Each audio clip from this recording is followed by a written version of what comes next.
Sosok itu wanita bertubuh tinggi, berambut sangat panjang, dengan wajah penuh darah dan belatung. Sosok itu ada di sampingku, dan sontak aku berlari menjauh darinya sambil menangis dan meminta pertolongan.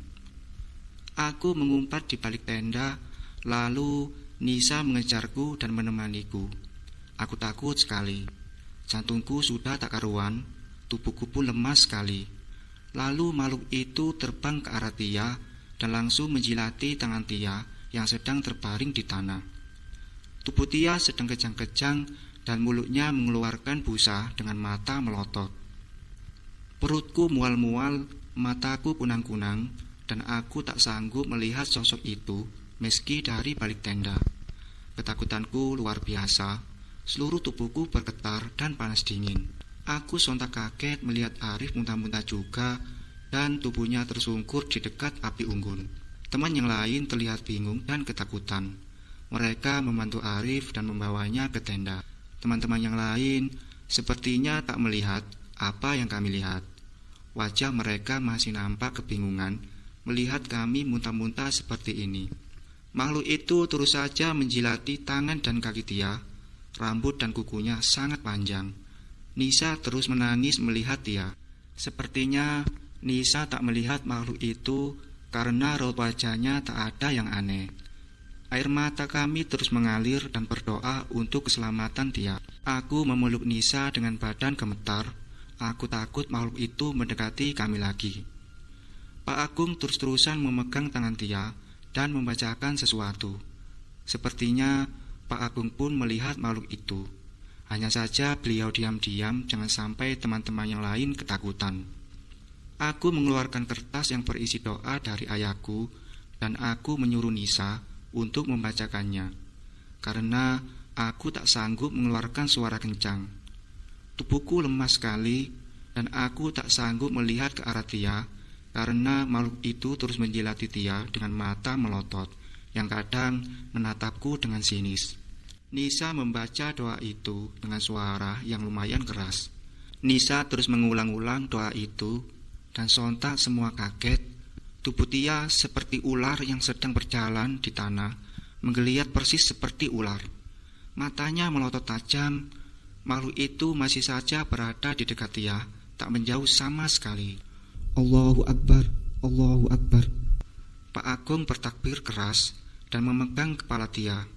Aku dan Nisa terus membaca doa itu berulang-ulang. Aku semakin lemas ketika makhluk itu terbang ke atas pohon beringin besar, lalu mendadak turun dan berdiri tepat di belakangku dan Nisa. Ya Allah, tiada Tuhan selain Engkau. Lindungilah kami ya Allah, bantulah kami. Tubuhku semakin bergetar hebat dan aku tak kuasa melihat sosok itu di belakang. Nisa dan kawan-kawan yang lainnya tak bisa melihat sosok itu. Tubuhku semakin lemas, semakin tak berdaya, seakan tak bisa digerakkan ataupun berlari menghindar darinya. Aku menangis sejadi-jadinya sambil memanggil ayah ibuku. Ayah, ibu, aku ingin pulang ke rumah. Aku takut, Bu. Tubuhku terjatuh ke tanah dan aku berlutut seakan menyerah. Air mataku bercucuran dengan badan bergetar hebat. Aku memanggil ayahku dalam hati, berharap batin ayahku bisa merasakan dan mengirimkan doa-doa untuk keselamatan kami. Nisa semakin menangis melihatku jatuh berlutut seakan pasrah. Yuk, istighfar yuk, bangun. Nisa berusaha menguatkan aku sambil menangis dan memelukku. Aku sungguh lemas dan pikiranku melayang. Makhluk itu masih tetap saja berdiri di belakang kami. Ketakutanku luar biasa melihat tatapan sinis makhluk itu. Entah apa yang sudah aku perbuat sampai terjadi seperti ini. Apa salahku? Aku melanjutkan membaca doa dari ayahku disertai zikir dengan suara gemetar dan kaki berlutut. Aku tak mampu berdiri. Aku seakan pasrah melihat makhluk itu tak kunjung pergi dari belakangku. Jika memang dia ingin membunuhku, aku pasrah. Seakan aku sudah lelah dan sudah tak bisa berpikir panjang lagi. Tiba-tiba dari arah tenda, Arif berlari membawa sesuatu. Aku tak tahu itu apa yang dibawa Arif dalam plastik hitam. Arif memberikannya ke Pak Agung, lalu Aku lihat Pak Agung membacakan doa sambil memegang benda itu. Kemudian menaburkannya ke tubuh Tia dan ke kepalaku. Bentuknya seperti serbuk hitam dengan aroma yang khas. Aku tak tahu itu apa. Lalu aku berdiri perlahan dan mencoba menoleh pelan-pelan ke belakang. Ternyata makhluk itu sudah menghilang dan Tia langsung jatuh pingsan. Aku diberikan air oleh Arif agar bisa tenang, sedangkan Tia masih dibacakan ayat suci Al-Quran oleh Pak Agung dan kawan-kawan agar lekas sadar dan membaik. Aku melihat ada keanehan di sekeliling kami. Para pendaki yang lain tak ada satupun yang menghampiri kami. Mereka sebenarnya cuek, tak mau tahu atau apa. Aku tak mengerti pikiran mereka. Wajahnya santai-santai saja, sibuk dengan masing-masing, padahal sedang ada kejadian yang luar biasa. Aku berpikir, mungkin orang-orang di daerah situ seperti itu, tak mau peduli jika orang lain sedang terkena musibah. Aku lekas buang jauh-jauh pikiran ini.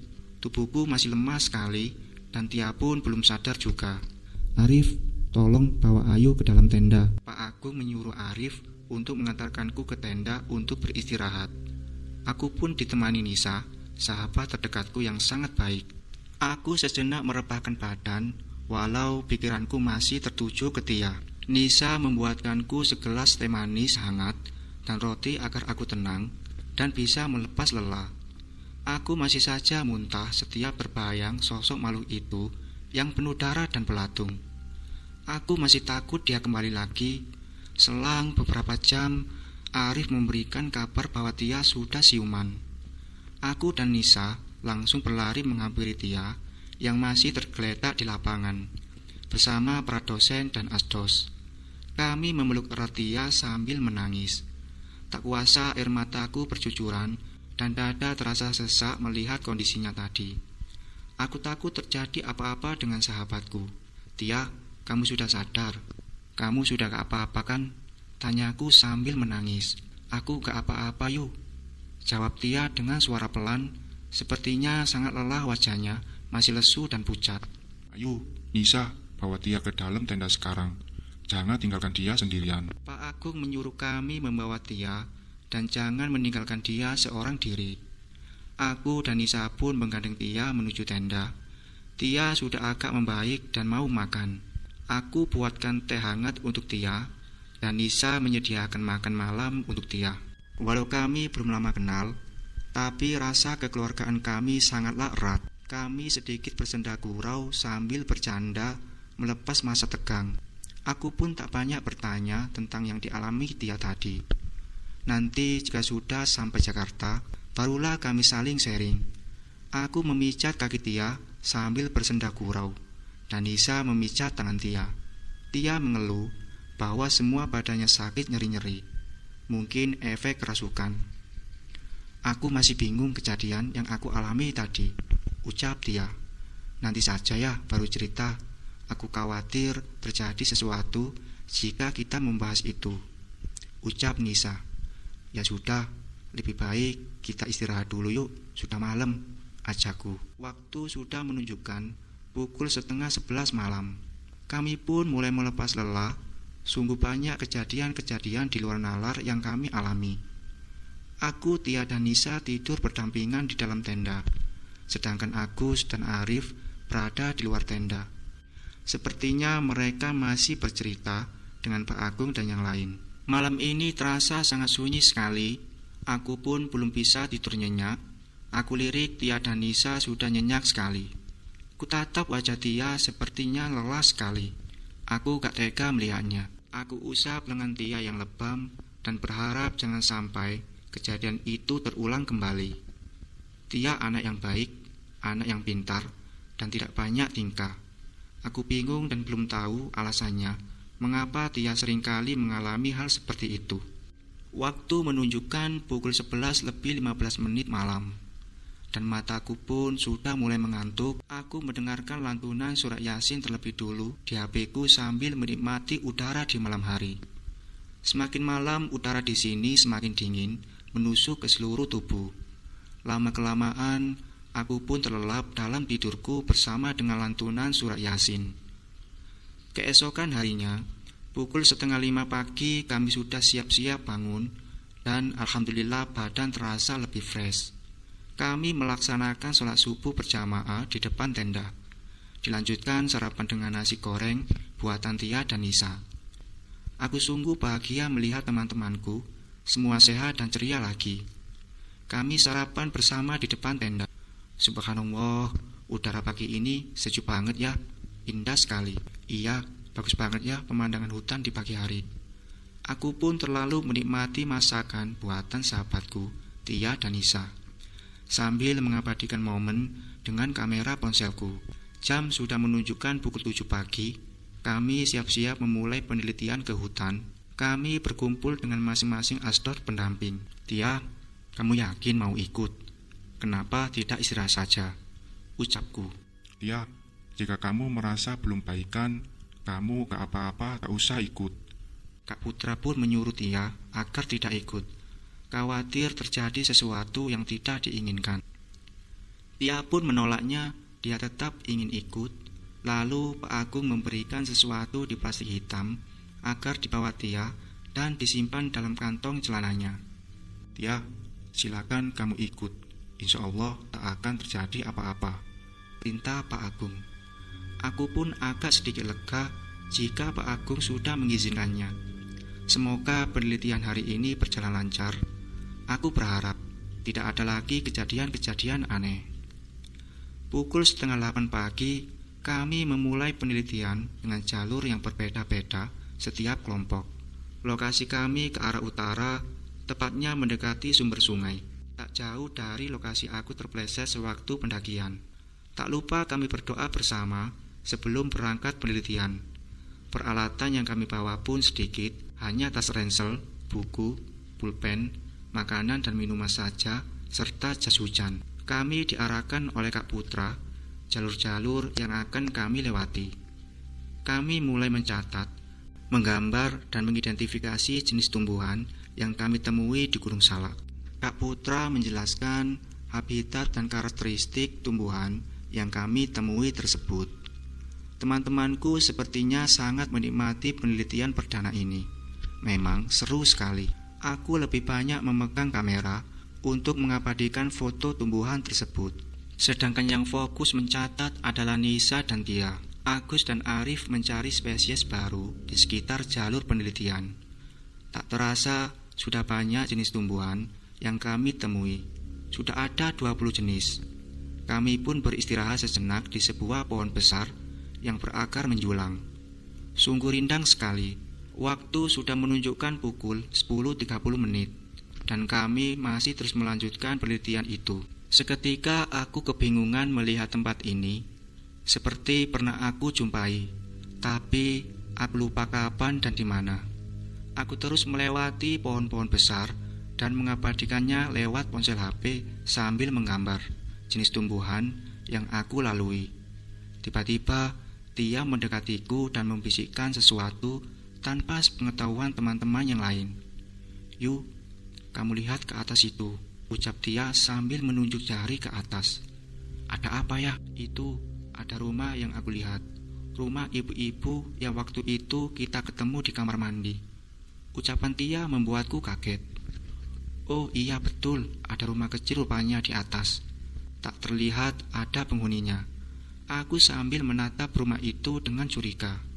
Rumah yang kecil terbuat dari kayu dan sangat sederhana sekali, terletak di dekat bantaran sungai. Hanya dikelilingi oleh pepohonan. Sepertinya ada kandang ayam di samping rumah itu. Sungguh sepi, tak terlihat satu orang pun di situ.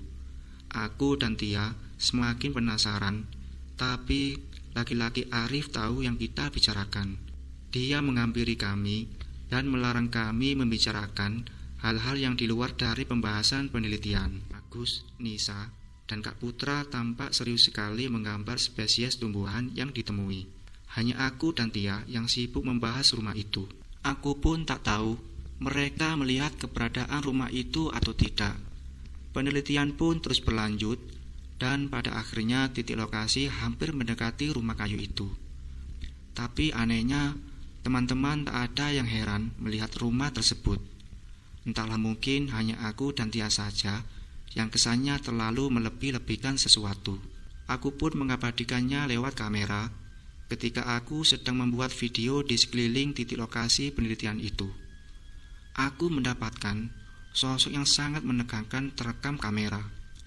Aku ulangi terus memutar videonya dan aku amati di titik lokasi itu, tapi sungguh berbeda hasilnya. Dalam video yang aku rekam, aku melihat ada sosok wanita memakai kain dan kebaya dengan rambut disanggul, sedang duduk di depan rumah tersebut. Durasi video itu sangat cepat, dan aku terus-terusan mengulang videonya supaya terlihat jelas. Diam-diam aku memberitahu Tia tentang hasil rekaman video itu. Tia pun sangat kaget melihatnya. "Yuk, itu serius?" tanya Tia seakan tak percaya. Iya, ini hasil video yang baru saja aku rekam. Kok wanita itu ada di depan rumah, sedangkan kenyataannya rumah itu sepi sekali, seperti tak ada penghuninya. Tia kembali curiga. Sepertinya aku tak asing dengan wanita yang terekam di video itu. Aku mulai mengingat siapa dia. "Coba deh yuk, aku pinjam HP-mu." Tia mengambil HP-ku dan mengamati video tersebut dengan sangat teliti. Ini kan wanita yang pernah ketemu kita saat mengantri di kamar mandi. Wajahnya mirip sekali yuk. Ucapan Tia membuatku shock dan makin penasaran. Berarti dia bukan manusia dong. Kamu bilang dia warga Gunung Salak. Aku langsung berdebat dengan Tia. Lagi-lagi Arif datang dan memarahi kami. Kan udah dibilang jangan bahas apapun di sini. Kalian mau terjadi sesuatu lagi seperti kemarin, ucap Arif yang membuat aku dan Tia langsung diam. Seketika terdengar suara seperti orang berjalan. Aku, Tia dan Arif langsung diam membisu, saling pandang-pandangan penuh tanda tanya. Suara itu semakin mendekat dan berasal dari atas sana. Lagi-lagi bulu kuduku merinding dan Tia langsung bersembunyi di belakang tubuh Arif sambil menutup mata. "Itu suara apa, Arif?" Aku mulai tegang dan tubuhku bergetar. Jantungku berdetak kencang dan aku bersembunyi bersama Tia di belakang Arif. "Yuk, aku takut." Tia ketakutan histeris sambil menangis. Aku takut terjadi sesuatu lagi dengan Tia. Seketika aku ingat sewaktu Pak Agung memberikan sesuatu di plastik hitam kepada Tia. "Ya, plastik hitam dari Pak Agung ada gak?" tanyaku. "Ini di dalam kantong celana aku yuk.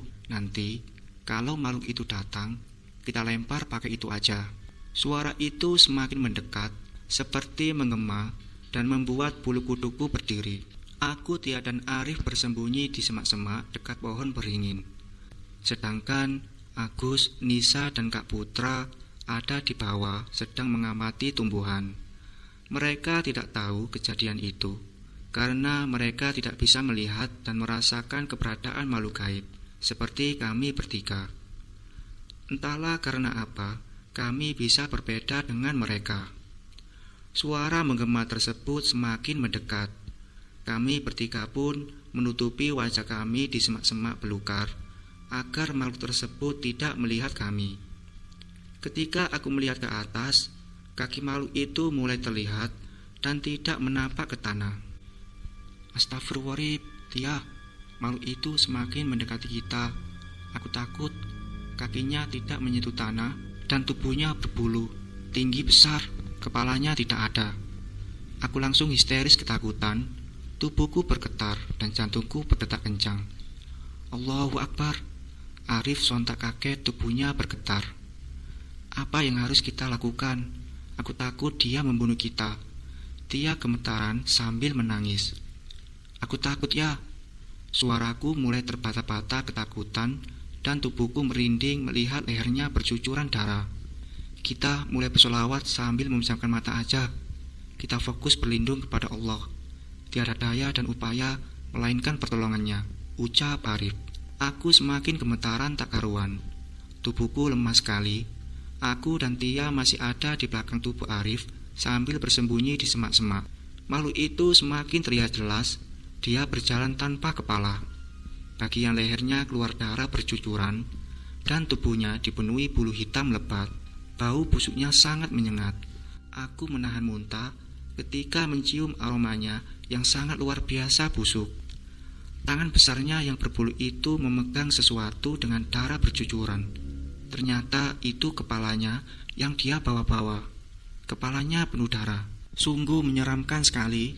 Aku tak kuasa menahan rasa takutku. Aku menutup mataku. Aku takut jika tiba-tiba makhluk itu sudah ada di belakangku. Halusinasiku semakin menghantui pikiran. Astagfirullah. Ternyata makhluk itu yang pernah kulihat di samping Tia saat pendakian dengan aroma bau busuk. Ya Gusti, lindungilah kami. Aku baru tersadar bahwa makhluk berbulu hitam berkepala buntung itu yang pernah kulihat di samping Tia saat pendakian. Sungguh ketakutanku semakin menjadi-jadi. Ya Allah, Allahu Akbar. Tubuhku semakin bergetar ketika makhluk itu berhenti persis di depan Arif yang tertutup semak-semak. Kami berharap dia tak tahu keberadaan kami. Temanku yang lain entah di mana. Agus, Nisa, dan Kak Putra. Mereka terlalu asik meneliti tumbuhan sampai tak tahu kejadian menakutkan yang kami alami. Arif gemetaran luar biasa dan aku merasakan ketakutannya dari belakang. Kita harus melakukan sesuatu. Jangan sampai makhluk itu tahu keberadaan kita, ucapku sambil menangis gemetaran. Makhluk itu tetap berdiri persis di depan Arif yang hanya dihalangi oleh semak-semak. Aku spontan mengeluarkan kertas dari ayahku yang berisi doa-doa. Aku selalu ingat pesan ayah sebelum pendakian. Jika ada sesuatu, segeralah baca doa itu bersama kawan-kawanmu sambil berzikir. Kita semua baca doa ini yuk pelan-pelan. Aku sambil membuka kertas dengan gugup. Lalu kami membacakan doa itu dengan sangat hati-hati. Jangan sampai terdengar oleh makhluk itu. Diiringi dengan zikir berulang kali. Aku melihat makhluk seram berkepala buntung itu seperti kepanasan dan semakin marah. Dia mengeluarkan suara menggema yang begitu keras.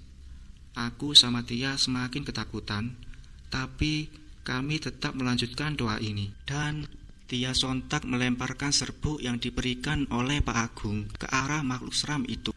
Tia sungguh nekat dan berani sekali. Makhluk seram itu semakin marah. Lalu tiba-tiba dia melempar kepalanya ke arah kami. Sontak kami menjerit histeris. Tolong! Kami semua menjerit dan langsung berlari sekencang-kencangnya dari makhluk itu. Kami sudah tak tahu arah demi menghindari amukan makhluk berkepala buntung itu. Nafasku rasanya sudah tak sanggup lagi, kakiku sangat lemas. Kami terus berlari dan melihat ke arah belakang untuk memastikan makhluk itu mengejar kami atau tidak. Kami berlari tak tentu arah. Sampai-sampai kakiku tersungkur di akar besar dan aku pun terjatuh. Aku seakan pasrah jika makhluk itu mendekatiku. Arif segera menolongku dan menggandengku untuk segera berlari. Dia sepertinya sudah tak sanggup. Terdengar nafasnya yang sudah tersendak-sendak. Makhluk itu sudah tak terlihat, tapi aku masih takut dan khawatir jika dia tiba-tiba muncul di hadapan kami. Ya Allah, lindungilah kami semua. Aku tak henti-hentinya memohon perlindungan agar makhluk itu tidak kembali. Sosoknya begitu menakutkan. Aku berhenti sejenak karena nafasku seakan sesak sekali. Rip, kakiku sakit.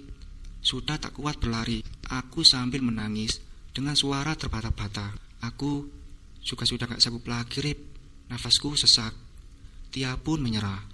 Arif memberikan kami air minum dan gula merah, berharap ada tenaga lagi untuk berjalan. Ya sudah, kita bersembunyi di sini saja, jangan dipaksain. Alhamdulillah, kepala buntung itu sudah tak terlihat. Arif menunjuk semak-semak untuk kami bersembunyi melepas lelah sejenak. Kakiku lemas, terasa mau copot, dan Tia merebahkan badannya di atas rerumputan. Aku pun merebahkan badanku yang lemas ini. Aku menarik nafas dalam-dalam dan berharap ini hanya terjadi sekali seumur hidupku. Seketika aku ingat dengan Nisa, Agus, dan Kak Putra. Rip, gimana nih? Kita terpisah dari rombongan. Iya ya, baru sadar gue. Arif juga panik. Paling mereka lapor ke dosen kalau kita nyasar. Kak Putra kan sudah hafal jalur hutan ini. Seharusnya kita yang bingung. Bagaimana kita bisa mencari jalan agar sampai ke tenda dengan selamat? Ucap Tia. Pernyataan Tia benar juga. Sekarang kita harus memutar otak untuk mencari jalan agar bisa sampai ke tenda dengan selamat. Kami sudah tidak memikirkan penelitian lagi. Yang aku pikirkan, aku ingin kembali ke Jakarta dengan selamat dan sehat semua. Kehidupan di hutan membuatku trauma sekali. Ketika kami sedang mengobrol di semak-semak untuk mencari jalan menuju tenda, tiba-tiba dari kejauhan Tia melihat ada seorang nenek-nenek sedang berjalan mencari kayu bakar. Rupanya nenek itu yang pernah kita temui saat pendakian. Perasaanku masih tak begitu yakin. Aku takut kalau dia bukan manusia.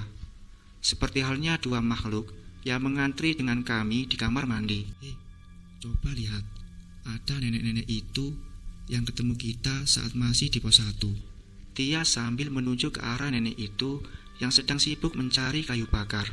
Loh, iya, itu kan nenek yang dibawa ketemu kita. Arif terlihat bingung. Kalian yakin dia itu manusia atau makhluk gaib? Perasaanku semakin tak karuan. Aku trauma sekali jika bertemu dengan seseorang di tengah hutan, apalagi posisinya sendirian tak ada teman. Tia dan Arif pun masih terlihat bingung. Mereka pun khawatir sosok nenek-nenek itu manusia atau bukan. Tapi aku amati dia berjalan menyentuh tanah, berbeda dengan makhluk yang tadi. Hanya aneh, kok sudah nenek-nenek bisa ada di tengah hutan yang sepi begini sendirian. Lalu Arif memberanikan diri mendekati nenek itu pelan-pelan. Aku dan Tia pun ikut tegang sekali. Jantungku berdebar-debar keringat dingin. Aku dan Tia masih bersembunyi di semak-semak, tak mau menampakkan diri di depan nenek itu. Hanya Arif yang berani menyapanya. Aku dan Tia hanya bisa mendengar obrolan mereka di balik rerumputan. Permisi, Nek. Arif menyapa nenek itu dengan nada yang lembut dan sopan. Nenek itu pun tersenyum dan menyambut sapaan Arif. Adik, kamu sedang apa di sini sendirian? Tanya nenek itu dengan serius. Saya nyasar, Nek, dan tak tahu arah menuju tempat camp, jawab Arif. Memang tendamu di dekat mana? Siapa tahu nenek bisa mengantarkanmu ke sana, jawab nenek. Sepertinya nenek itu manusia dan terlihat baik. Ucapannya pun lembut sekali. Nenek itu sekitar umur 60 tahun. Menurutku belum terlalu tua, dan struktur tubuhnya pun gemuk dan enak dilihat. Nenek itu hanya menggunakan kain dan kebaya dengan rambut ditutupi sabuk. Sebelumnya, maaf, Nek. Nenek rumahnya di mana ya? Kok mencari kayu bakar sendirian? Arif bertanya lagi dengan sangat hati-hati. Nenek tinggal di warung bawah, tak jauh dari sini, Dek. Nenek biasanya menjual minuman, jamu-jamuan herbal, dan merebus atau cemilan untuk para pendaki. Warung nenek seringkali dijadikan tempat istirahat para pendaki. Sepertinya benar. Nenek itu manusia, bukan makhluk gaib, ucap dia.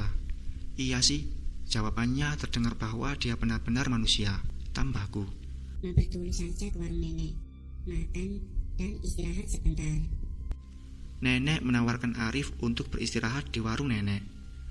Terima kasih banyak, Nek, jawab Arif.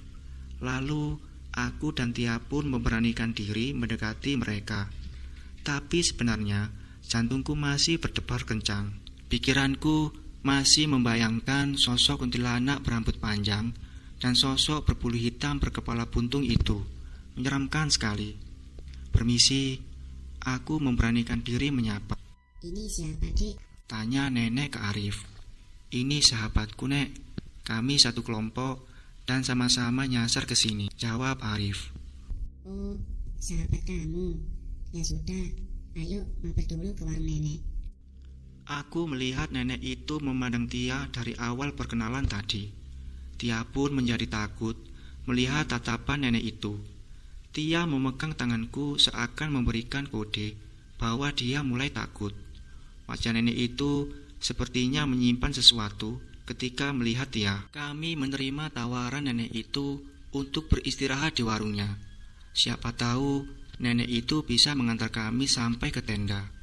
Tia menggandengku karena khawatir nenek tersebut makhluk jahat. Tapi hatiku berkata bahwa nenek itu betul-betul manusia.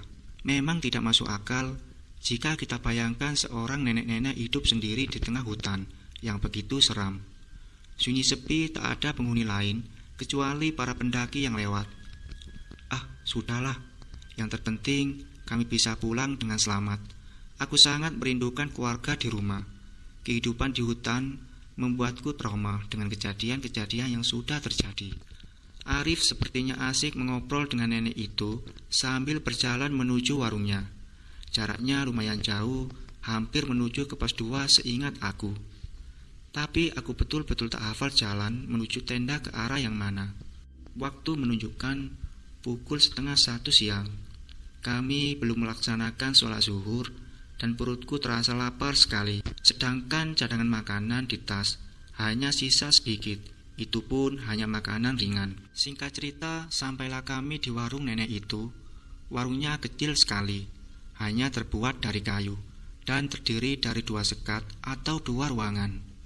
Bagian depan berisi makanan ringan dan minum-minuman, dan ruang belakang tempat tidur. Yang membuat aku shock ternyata nenek itu tidak tinggal sendirian. Dia memiliki seorang suami yang sedang bercocok tanam di belakang warung. Aku dan Tia tak sengaja berjalan mengelilingi warung si nenek itu karena khawatir dia manusia atau bukan. Sedangkan Arif terus mengobrol dengan si nenek. Sepertinya sangat serius, entahlah mereka ngobrol masalah apa. Aku dan Tia mendekati si kakek yang sedang mencangkul. "Permisi kek," aku menegur kakek dengan sangat hati-hati sekali. "Iya dek, kalian siapa?" tanya si kakek. "Kami para pendaki yang kesasar kek. Kami tak tahu arah untuk kembali ke tenda. Tadi kami bertemu nenek di tengah hutan sedang mencari kayu bakar," jawab dia. "Loh, kenapa bisa nyasar dek?" "Ceritanya sangat panjang kek. Nanti kami ceritakan. Kami boleh numpang sholat kek di warung kakek," pintaku. "Oh silakan, kakek juga mau sholat. Kita bersama saja dengan nenek ya," jawab kakek. Alhamdulillah aku menarik nafas lega kalau ternyata mereka benar-benar manusia. Kami pun melaksanakan sholat berjamaah di ruangan kedua yang kebetulan dijadikan tempat tidur. Kehidupan mereka sangat sederhana, jauh sekali dengan kehidupan kami di metropolitan. Lalu nenek memberikan kami semangkok mie rebus. Kebetulan perutku sudah keroncongan. "Ini dimakan dulu dek mie rebusnya," nenek menawarkan ke kami. "Terima kasih banyak nek. Mohon maaf kami merepotkan nenek," jawabku. Arif dan Tia sepertinya sudah lapar sekali. Mereka langsung menyantap mie rebus dengan sangat lahap. Aku langsung menyantapnya juga dan sesekali aku melirik ke wajah nenek. Nenek masih saja memandang Tia. Hatiku bertanya, ada apa sebenarnya dalam hati nenek itu? Sehingga matanya selalu melihat ke arah Tia. Apa ada yang salah dengan Tia?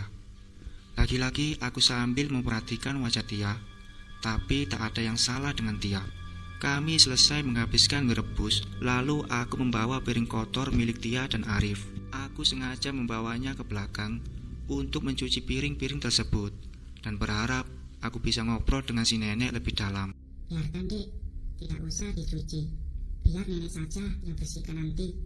"Gak apa-apa nek, kan kami yang makan, masa nenek yang mencuci?" Aku sambil menuju ke sumur nenek yang masih alami sekali. Airnya pun mengalir langsung dari gunung, indah sekali. Aku lihat nenek sedang menyiapkan kopi untuk Arif dan kakek. Sedangkan kakek melanjutkan pekerjaannya mencangkul lahan perkebunan di belakang. Nenek sudah lama tinggal di sini?" tanyaku penasaran. "Sudah lama sekali dek, kami tinggal di hutan ini dan kami sudah terbiasa hidup dengan alam, dengan binatang-binatang hutan, bahkan dengan makhluk-makhluk di sini pun kami sudah kenal." Jawaban nenek membuatku kaget terpana. "Apa nek? Nenek sudah kenal dengan makhluk-makhluk di Gunung Salak ini?" Aku semakin penasaran. "Iya, mereka sudah mengenal nenek dan kakek. Tapi mereka tidak jahat dengan kami. Hanya saja Jika kita mempunyai kesalahan yang membuat mereka jengkel, mereka tak sungkan-sungkan mengganggu kita, bahkan bisa membawa kita ke alamnya. Jawab nenek dengan raut wajah yang sangat serius. Astagfirullah, nenek serius. Apakah sudah ada kejadian seperti itu, Nek? Adakah pendaki yang hilang? Nenek bercerita bahwa dulu pernah ada kejadian para pendaki hilang, sampai sekarang belum ditemukan jasadnya. Pendaki tersebut berasal dari Jakarta, sama sepertiku. Semua berawal dari tingkah laku mereka yang dianggap menyepelekan makhluk yang ada di Gunung Salak.